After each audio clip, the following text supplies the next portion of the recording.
Eh bien salut à tous les amis, j'espère que vous allez bien. Waouh. Ouais, je pense que c'est mieux. Je fais ça pour votre santé, hein. J'ai pas envie que vous ayez mal aux yeux à la fin de la vidéo. Allez, on va boire un petit peu d'eau et on commence.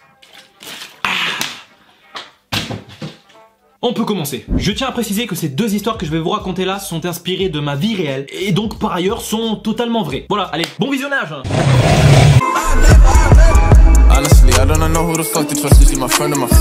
Alors je me souviens plus de la date exacte, je sais juste que c'était en décembre 2019 à l'époque où je vivais à Paris puisque je travaillais à Disney. Et en décembre c'était aussi la période des grèves, donc pas de RER, pas de métro, pas de bus, la merde quoi. Tu sais, je pars d'un bled en me disant yes, je vais enfin habiter dans une grande ville, je vais pouvoir utiliser les transports en commun. Ouais, parce que chez moi en fait il y a un bus qui passe toutes les 3 heures, donc 19h, fin du shift. Le shift en fait c'est le moment où tu travailles dans la journée, donc moi en l'occurrence je faisais du 11h 19h et 17h 1h en fait on alternait chaque semaine. Donc je termine mon shift, je vais au costuming pour me changer, puis je me dirige vers le bus spécial employé du parc. D'ailleurs heureusement que celui-ci tournait parce que sinon t'imagines la merde.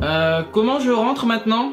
Est-ce que quelqu'un peut me ramener s'il vous plaît? Je vais pas dormir là quand même, putain. Sauf qu'en fait il s'arrêtait 2 villes avant la mienne. Il allait pas plus loin ce bâtard. Et là je pense que tu te poses sans doute la question, mais comment tu faisais quand tu terminais à 1h du mat et qu'il y avait pas de bus? Bah le footing mon pote. Ah, sauf qu'au bout d'un moment balèque hein, tu vois, y a pas de transport, il fait froid, il pleut sa mère, vas-y je fais du stop. Je voyais qu'il y avait quelques voitures qui passaient, donc après tout je me suis dit pourquoi pas essayer. Ouais bah de toute façon ta mère elle est moche.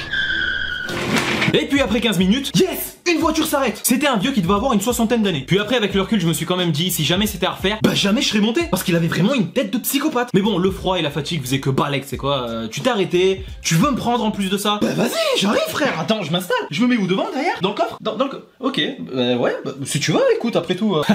Et en fait c'est une fois dans sa voiture que je commence à me rendre compte qu'il est vraiment chelou. Ouais, j'en suis pas encore au point de voir ma vie défiler, mais ça va pas tarder. Il me demande alors mon âge, mon prénom, ce que je fais dans la vie. Mais tais-toi, juste roule. En soi c'est pas les questions qu'il me posait qui me dérangeaient, c'est surtout qu'il me disait ça avec une voix étrange. Ah je vais pas te mentir frérot, à un moment je me suis cru dans un film d'horreur.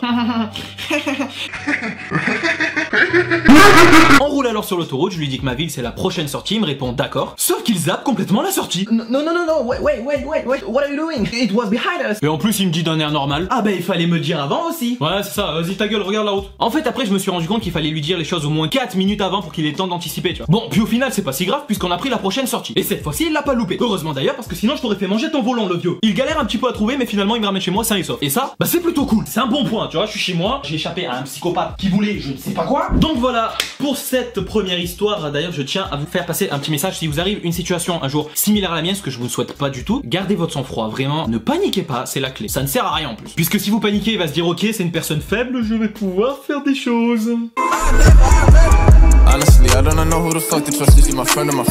Alors cette histoire-ci est complètement différente mais tout autant flippante. Ça se passe cette fois-ci sur Snapchat, réseau que tu connais sans doute. D'ailleurs n'hésite pas à m'ajouter.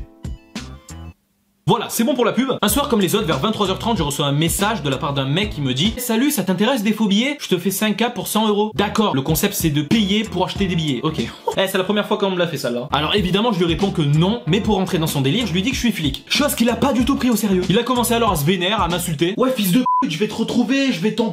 Et comme j'avais pas désactivé la localisation, il a pu voir où j'habitais. Excellent Dorian. J'essaie alors à ce moment-là de lui faire comprendre que c'était qu'une blague. Lui de son côté essaie de me faire comprendre qu'il va m'éclater. Au moins c'est clair. Il m'envoie alors une photo de flingue et me menace de lui donner de l'argent sous peine de me tuer moi et ma famille. Ouais je sais, ça paraît fou, mais moi derrière l'écran en ce moment-là j'étais comme ça. Ouais non, plus comme ça. Oui, je me suis chié dessus 3 fois. Et il m'a par la suite dit je te préviens, si dans 15 jours j'ai rien je t'en... Alors non, ça c'est 10. Ah ouais, tu veux faire le malin? Et 15 jours plus tard... ben rien. Il s'est rien passé, et c'est tant mieux. Donc voilà les amis, c'est les deux histoires les plus récentes et flippantes que j'ai vécues. Si vous les avez trouvées intéressantes, dites-moi le dans les commentaires. Sur ce, moi, je vais essayer de ne pas me faire kidnapper, enfin pas tout de suite. Ouais, parce qu'il y a plein de vidéos qui arrivent, donc ça serait un petit peu con. Allez les amis, je vous fais des bisous, je vous dis à la prochaine. Faites attention. Salut! Je sais pas pourquoi je fais ça à chaque fois, parce qu'après j'ai envie de vomir et je marche plus droit.